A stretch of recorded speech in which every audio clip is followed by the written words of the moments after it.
Good morning. Good morning. This is Pastor Mary with the Morning Manna. Want to say good morning to the from the Tamar Project Ministry to all my online followers, family, and friends.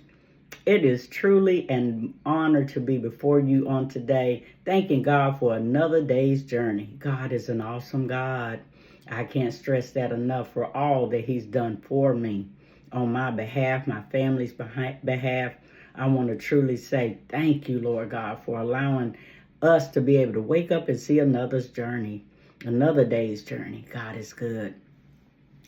To the bereaved family this morning, I want to say that our prayers are with you on today. Someone didn't wake up this morning, and we want to send out our prayers to the family for those who now have to go and prepare for that situation.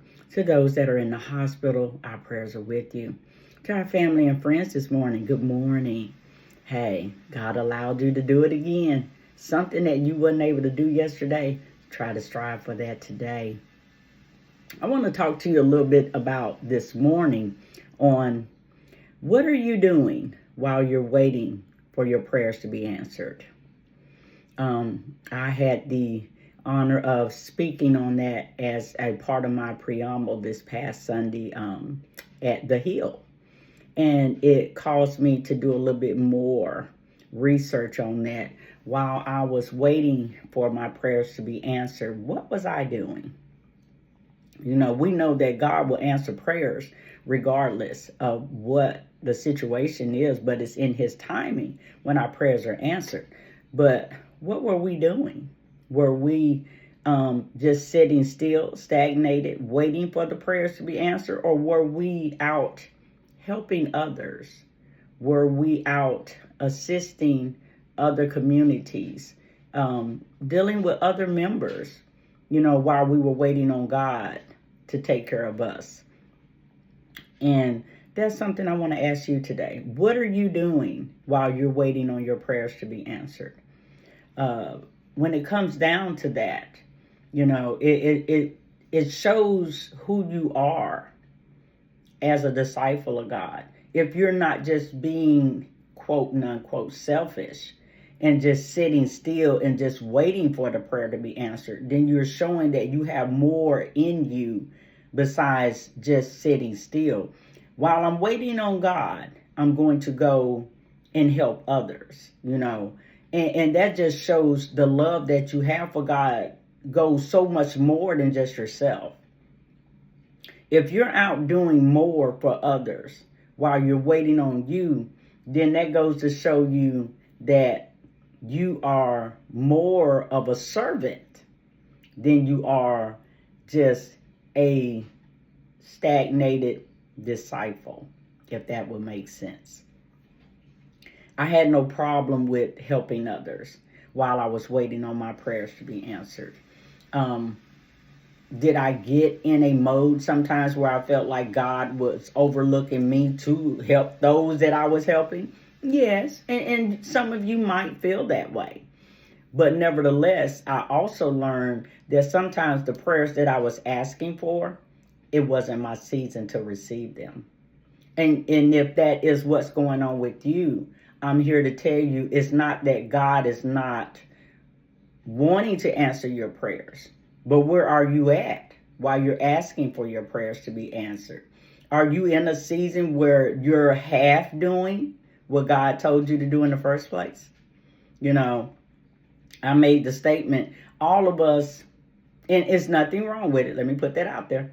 There's nothing wrong with asking for a house or a home or a car. Me personally, I want decent health.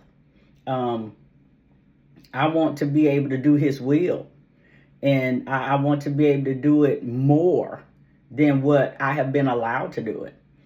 And I also know with that comes trials and tribulations, because He has to test you for the journey. Since you're asking me for that, are you willing to do it?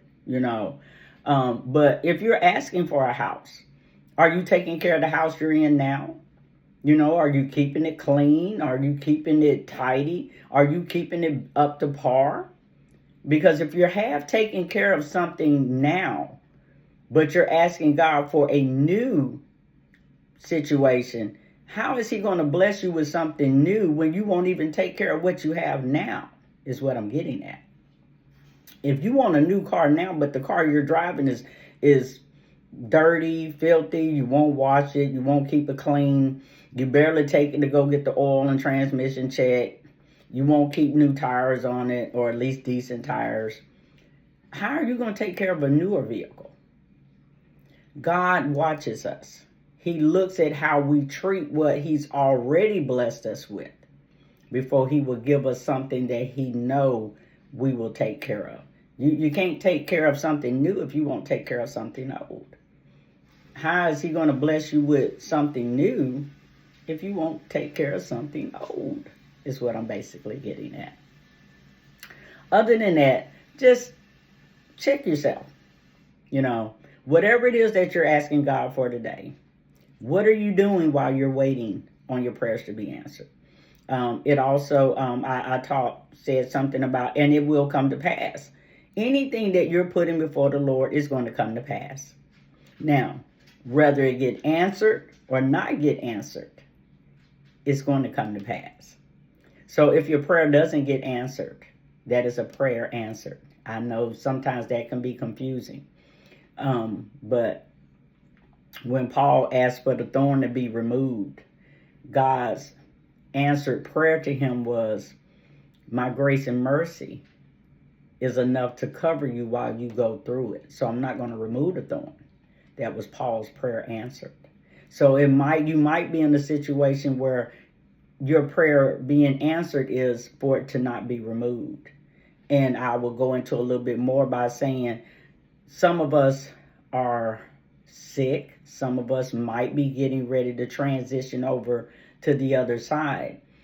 If it's God's will for you to transition over, and I'm beginning to feel like, because we are maybe in the last in evil days, maybe we're in the 7 years of famine, maybe we're in the famine years. Some of our loved ones, some of us, will probably not be able to handle what is to come. And God is allowing us to transition out, And with that being said, if it's not his will for us or our loved ones to live, that is the prayer answered. So now what I am learning how to do is ask for grace and mercy while the loved one is transitioning over, instead of being selfish. When my dad died in 2016, and he was taken so quickly. I mean, went in the hospital Monday, came home Wednesday, died Saturday. I didn't know how to handle that, let alone, didn't even, in my mind frame, didn't have time enough to even ask for, okay, God, if you, I didn't even have time for that. But I now feel like God knew it was his season, it was his time. And for me to have been selfish enough to say, well, God, just give him a little bit more time here, would have left him here in pain and misery. And because he was battling dementia, he wouldn't have even known who none of us were. So I'm beginning to understand now, I don't ask for God to allow someone to remain here to suffer. I ask for God's will to be done. I love them, God, but let your will be done. If it's your will for them to transition over, give me the strength to hold their hand so that they are not alone when they go. Give me the strength to let them go so that I know one day I will see them again. Give me the strength to allow you to wipe the tears from my eyes as they will roll as they are leaving. But do not allow me to be selfish enough to ask you to let them stay here and remain in pain so that I can be able to continue to hold a hand that no longer exists. And with that, I am learning that when God is in control, everything begins to feel a little bit more understanding and less destructive. So we're going to continue to lose loved ones, and eventually someone will lose us. And for me, it's about having a relationship with God. So while you're waiting for your season for it will come to pass in your prayers being answered, make sure you have your relationship with Christ. Where is your relationship with Christ? Do you have that one-on-one relationship where you can wake up and the first person you're looking for is Him? Good morning, God. Thank you for allowing me to open my eyes yet again to focus on you. Not my phone, not coffee, but you. If you are doing that, your relationship is steady developing and connecting. And then get you a couple of words in, a couple of scriptures in. I don't care if it's just a verse. As long as you're doing that connecting, I promise you, the peace, the joy, the understanding will continue to develop. And all of a sudden, when anything negative come your way, you won't even be able to have the time for it. Because you won't be looking for it. And when it does come, you'll be so quick to, I don't have time for that. Don't want to deal with it. Or as my brother used to say, I ain't got time for that. But other than that, while you're waiting for your prayers to be answered, while you're waiting for this too will come to pass, what are you doing? Are you reaching out to someone? Again, we're in the holiday seasons. What is it? 23 days now till Christmas comes. The season, even though for me it's not the same. Even though I did get an early Christmas present, I'm fixing to be a gram. My first great-grandchild has made its existence into the womb of one of my grandchildren. And I am excited about that. Thanking God for it. And if it's His will, this youngster will make its presence into this world in August.